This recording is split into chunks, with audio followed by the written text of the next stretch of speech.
कालीचरण महाराजांच्या वादग्रस्त वक्तव्यावरून राष्ट्रवादी शरद पवार गटाचे नेते आणि कार्यकर्ते आक्रमक झाल्याचं पाहायला मिळतंय। दरम्यान पुण्यामध्ये आंदोलनाची भूमिका घेण्यात आली। हे वादग्रस्त वक्तव्य नाशिकमध्ये आयोजित केलेल्या व्याख्यानामध्ये कालीचरण महाराजांनी केलं होतं। या वक्तव्याचा पुण्याच्या विद्यापीठ परिसरामध्ये ढोंगी भोंदू कालीचरण असे फलक हातात घेऊन राष्ट्रवादी काँग्रेसच्या शरद पवार गटाकडून तीव्र निषेध नोंदवला जातोय।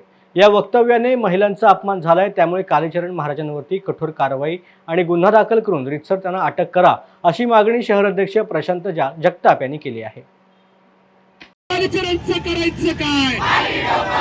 अरे ढोंगी बाबा कालीचरणचं करायचं काय? अरे ढोंगी कालीचरण बाबांचं करायचं काय? अरे ढोंगी कालीचरण महिला कालीचरणच्या महिलाला अरे समाजाला धोका, समाजाला धोका, समाजाला धोका, समाजाला धोका, अरे समाजाला धोका, अरे कालीचरणच्या महिलाला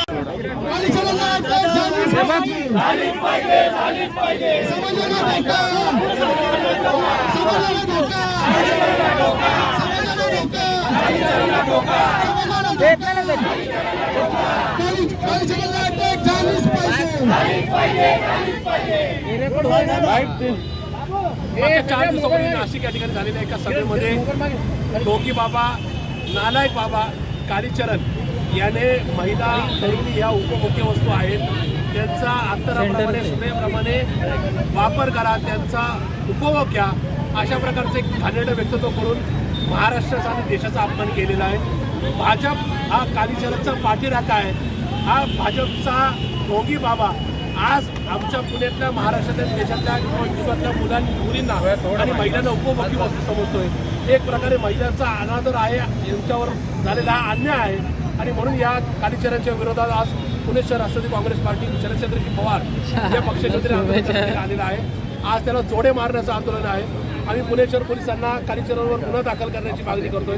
या निमित्ताने एकनाथजी शिंदे, देवेंद्रजी फडणवीस आणि श्री अजितदादा पवार यांना आमची विनंती आहे, हीच तुमची संस्कृती आहे का? अशा प्रकारे जर तुम्ही कालीचरणला पाठिंबा देणार असाल आणि त्याच्या स्टेटमेंटचा विचार न करता, त्या विचारात न घेणं त्याला त्याच्यावर जर गुन्हा दाखल करणार असतात तर मात्र या ठिकाणी महाराष्ट्राने तुमची चव ओळखलेली आहे आणि म्हणून या कालीचरण ढोंगी बाबाला या ठिकाणी कडकातली कडक कारवाई होईल, त्याच्यावर त्याला शिक्षा व्हावी या मागणी करता आज आम्ही आंदोलन केलेलं आहे।